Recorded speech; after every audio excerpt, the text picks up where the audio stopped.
What is up, guys? Welcome back to a brand new Pokemon Go video. Today I'm going to be ranting about the tracking system in Pokemon Go. Let's get right into it. So the first tracking system to come out was actually really good. It used a sort of indication system where you had a certain amount of steps away from you that it had to be. Obviously, it wasn't the actual amount of steps, but it was 1 step, 2 step, or 3 steps, which indicated a certain amount of distance that it had to be away from you. Now, I know a lot of you guys probably didn't have much access to that, and I know this because it was removed after just over a week. Now, obviously, it wasn't removed because the players didn't like it. It was pretty well liked by pretty much everyone. So the speculation right now is that Niantic decided to take away that tracking system because it was actually the one thing that was putting enough stress on their servers to make them constantly crash. See, again, this is something that those of you that didn't join Pokemon Go on the initial hype train wouldn't know, but right at the beginning of the app, it was crashing constantly. The servers would go down all the time. You'd be out playing the game and all of a sudden you wouldn't have any access to it. It would just shut off and the servers would be down for however long. It could be hours, it could be minutes. So if that was indeed the case, if they did have to take it down because it was making the servers go down, they could have just said something about it and most of the reasonable people in the community would have been totally fine with it. Now, we're going to revisit their lack of communication later on in the video, but they didn't say anything at all other than they were going to test new solutions for the tracking system, and that was the last we heard of it. Well, I mean, I really shouldn't say that's all we've heard of it because, you know, the people in San Francisco have heard a lot about a new tracking system.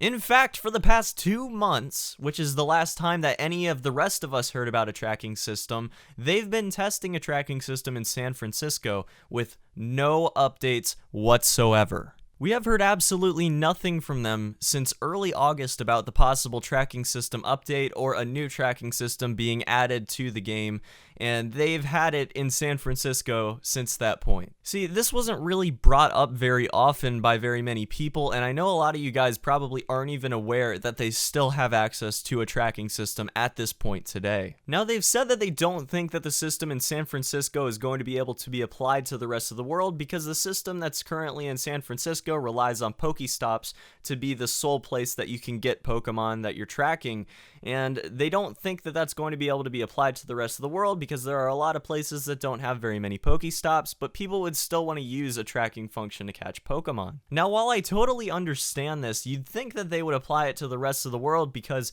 it's actually sitting in the app's code right now. For instance, if you had the ability to take anything inside the app's code at this very moment in time and enable it within the app, you'd be able to have a fully functioning tracking system that uses Pokestops to track Pokemon. And anything at this point would be better than the defunct system we have now where we can only hope that we're able to find a Pokemon on our nearby list.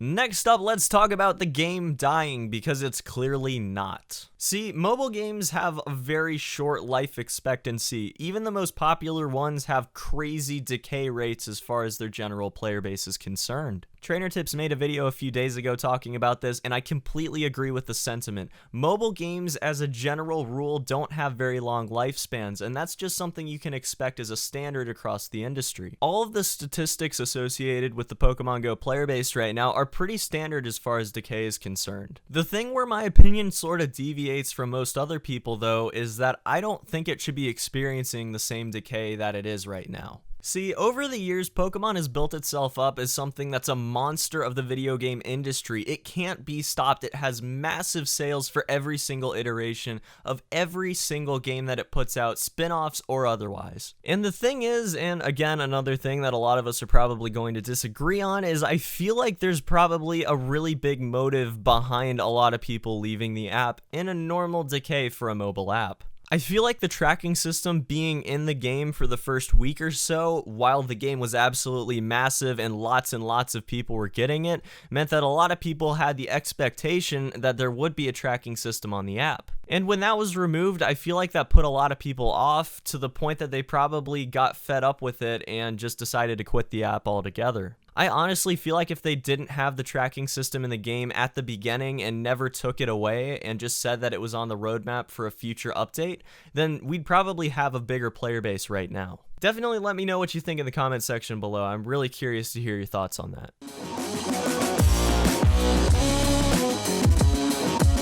Moving on, let's talk about third-party apps. I feel like that's a really important thing to talk about as far as the tracking system is concerned, even though it's not directly related to Niantic. Well, I mean, it sort of is. See, Niantic has made it very, very obvious they don't want them to exist, and that would be totally fine if they had a working tracking system in the game. But right now, the third-party app developers that are making those apps are only trying to fill the void that a lack of tracking system has caused. I mean, initially they were only created because of the 3-step glitch, which actually wasn't even a glitch to begin with. Over time, they sort of progressed, but they've always had the sole purpose of filling in the void that was left by the lack of a tracking system. See, the funny thing is I don't think that there'd be as much of an emphasis on these third-party systems if they just made a tracking system themselves. I mean, let's be real, there's always going to be people that try to take advantage of whatever they can to get to the top of a game, but I don't think there'd be nearly as many people trying to use third-party apps if they had the actual tracking system in the game. And, you know, enabled within the game. Now, I just want to make it very, very clear that I understand how game development works. I'm not one of those people on the subreddit that's just going to tell you that they need to be prioritizing things that definitely wouldn't be prioritized in any game developer's mind. But if all of these things are justified and everything's prioritized correctly, then you'd think that they'd try to diffuse the community distrust and they'd try to communicate just a little bit about what they're working on and what they're trying to fix and why certain features have just gone away. You know, that's sort of important. As we know from the No Man's Sky situation, obviously there has to be communication between the developers and the player base, and I feel like Niantic's trying to get better at it, but they've still got a long way to go. But the last thing we heard about tracking was, hey guys, we're gonna be trying out some stuff in San Francisco, and you know, it's happening. It's happening. Don't worry about it. Just one city. It'll be there. It'll be everywhere eventually. Don't worry about it. 2 months ago. And that's going to be it for the rant portion of this video. We're going to move on to the skip portion of the video. I'm not going to be in that. There's going to be my alter ego Dex. So hopefully you guys enjoyed. And until the next video, guys, peace.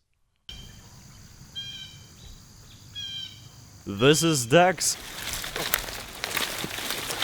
Now see, I'm the best tracker around. You probably didn't see me there. And as cameraman Poke. Today they embark on a quest to find a rabid Pikachu that's been terrorizing the local area.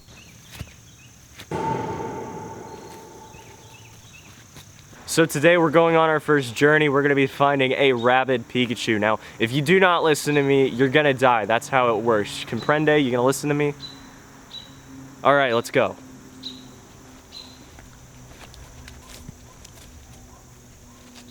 Looks like we got our first victim already. Looks like Pikachu made a quick meal out of him. Look at those gnaw marks. This is ridiculous, guys. It only gets worse from here.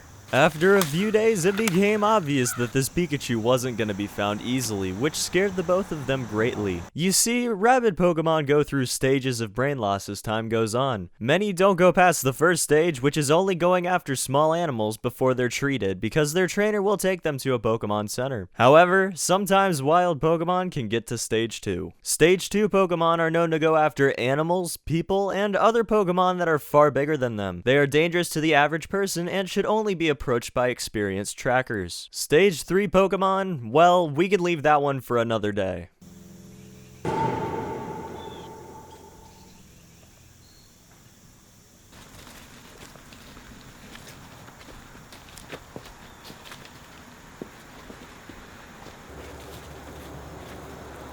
Oh my god, get over here. This is a cowbone. Pikachu this far gone have been known to devour entire cities. This is not good. It's been nearly 2 weeks and our lovable... Okay, who's writing this garbage? And our lovable duo has just got video of a rabid Pikachu at a familiar area and are hot on the trail. Unfortunately, it looks like he's taken another life. You monster, you've gone too far.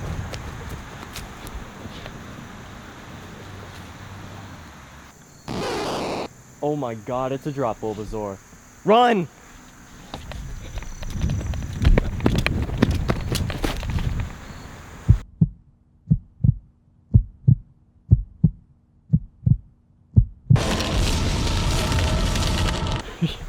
Drop Bulbasaur attacks are on the rise lately and are almost always fatal. Dex is lucky to have survived and we wish him a speedy recovery. Pikachu is still at large.